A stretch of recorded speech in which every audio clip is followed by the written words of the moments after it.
L'amélioration économique dans la zone CEMAC s'est poursuivie durant l'année 2019, mais de manière plus contrastée et globalement moins soutenue qu'en 2018.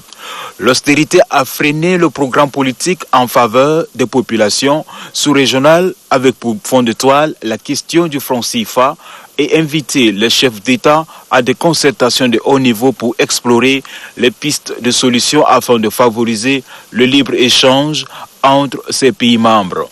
Pays producteur de pétrole, depuis 2003, le Tchad est devenu très dépendant de cette ressource. L'économie tchadienne, qui reposait auparavant sur l'agriculture et l'élevage, a vu son produit intérieur brut par habitant augmenter de $497 environ en 2001-2002. Après 2 années de profonde récession due à la chute du prix du baril de pétrole en 2014, l'économie est légèrement repartie à la hausse en 2019.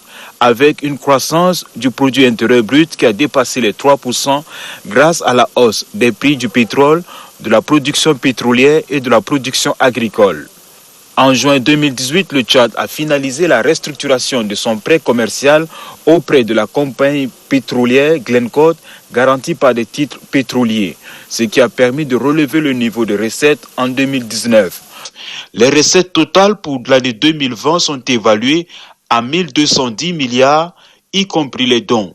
Sur cette rubrique, les recettes propres sont arrêtées à 1046 milliards de francs CFA, le tout contre 983 milliards de francs CFA en 2019, soit une hausse de 23%.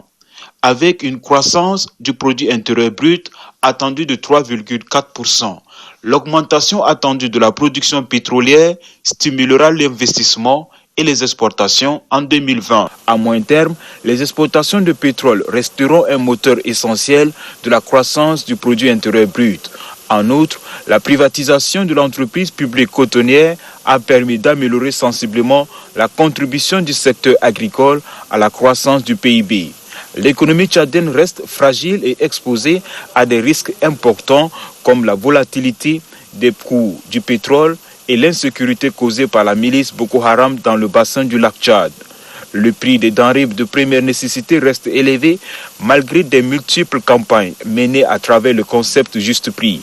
Le Tchad gagnerait à investir dans des secteurs clés tels que les infrastructures, l'éducation et la santé pour atténuer ces risques. Et puisque la route du développement passe par le développement de la route, le Tchad doit explorer les mécanismes pour disposer des fonds nécessaires afin de poursuivre son programme d'émergence qui exige le désenclavement par le bitumage des routes, des troncs et favoriser une nouvelle politique aérienne attractive. En perspective, l'augmentation du prix du baril de pétrole sur le marché international et le renforcement des relations bilatérales avec les investisseurs internationaux nous permet d'affirmer que l'espoir se pointe à l'horizon.